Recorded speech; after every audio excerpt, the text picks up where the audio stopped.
vocal trumpeters. Yeah. Diver, what's your name? Dom? My name's Dominic, yeah. Dominic, okay, just says Dom on your thing. It says, yeah, okay. Yeah. Alright, let's do some trumpet, Dom. You want me to come up there, or? You can do it from there, you can come up here. It depends on your ego level. One more time, go. Great, somebody else? I'm starting this out with a lot of people doing different sounds because I want to make sure you guys realize that nothing we're teaching up here is rocket sounds. Go, please. Oh, that's music trumpet. Easy.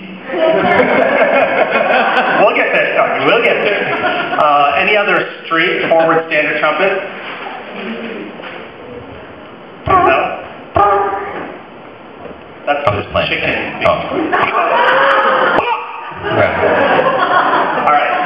Simple, straightforward trumpet is not very difficult to do, and it sounds something like this.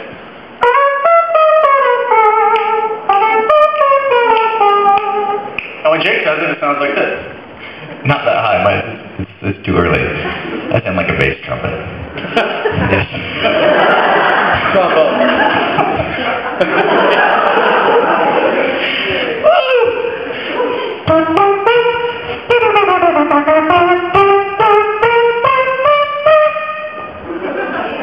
Not like a bass, more of an alto. Alto, yeah. Thanks, Marie. Anyway. Yeah, it's going to be like this all day. So, for those of you who've never tried a trumpet sound, it's really pretty simple. You're going to just start by singing. And that's where it's sing burr. Burr. And keep the air flowing out through your lips once you start.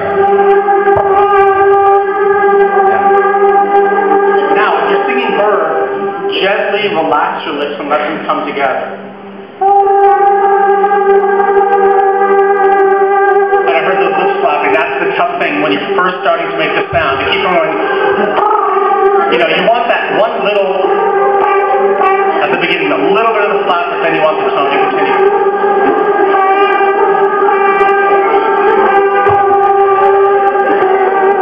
And that's the basic tone. From that tone, most of the rest of making a good trumpet sound has to do with inflection.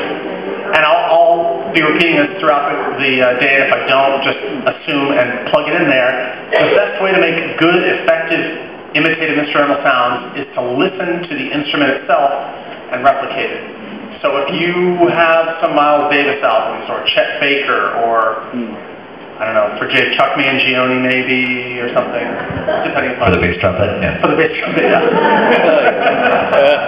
Then listen to that and try to imitate the exact sound. Play a little bit, make the sound, play it again, because the phrasing is a lot of the core of the sound. You don't have to sound exactly like the instrument, but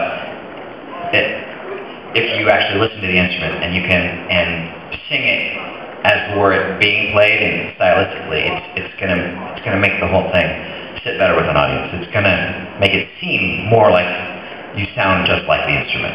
If that makes any sense. It does, even this early in the morning. Very way. Yeah. Another thing that actually helps with the audience, although it makes you look a little stupider, obviously I don't have any more stupider, actually. Much more stupider. Dumber and dumberer. Yeah, it's actually imitate the motions that the person who's playing the instrument makes. Exactly, all about this. Obviously, you put both hands up for the trumpet, which means you're hardcore. Good job. And you may think that this looks a little bit silly, and it does. But the fact of the matter is you guys are all in a cappella groups, and, in case you haven't gotten the memo, that's not necessarily, it's not like being on the football team, let me put it that way. So it helps clue the audience in to what you're doing, because sometimes people have trouble making that connection, and also it actually positively impacts your phrasing and everything of the sound. And Bill Hare, world-class a cappella engineer sitting right over on the side there, we'll pay you after, Bill. Thanks for coming in. Bill actually is a great proponent of this, and whenever he's recording groups, he tells people to get really stupid in the studio and physically go overboard imitating the instrumental sound to help break out of that standing in front of a microphone being really stiff shell. When you're on stage, hopefully you're more loose, but generally speaking, it's going to help you there anyway. So this trumpet sound can be used with other people singing the trumpet sound on top of itself. For example, let's have the alto sing that. Sopranos. Sopranos. With the altos together. And tenors.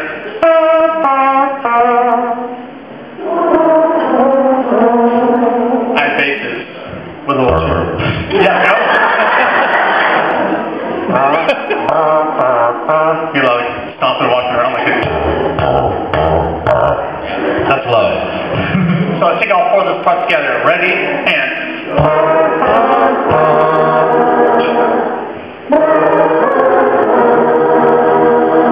Obviously that part that we just came up with was a little hunky-dory, dorky, but you can use vocal trumpets together and make some big Earth, Wind & Fire horns or Tower of Power or whatever you like in your vocal arrangement.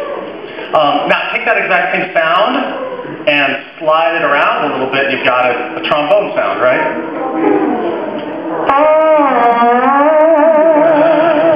Try that. Yeah, you gotta do the wiggle on the edge. I'm not singing up in the hands though. Here we go, one more time. Yeah.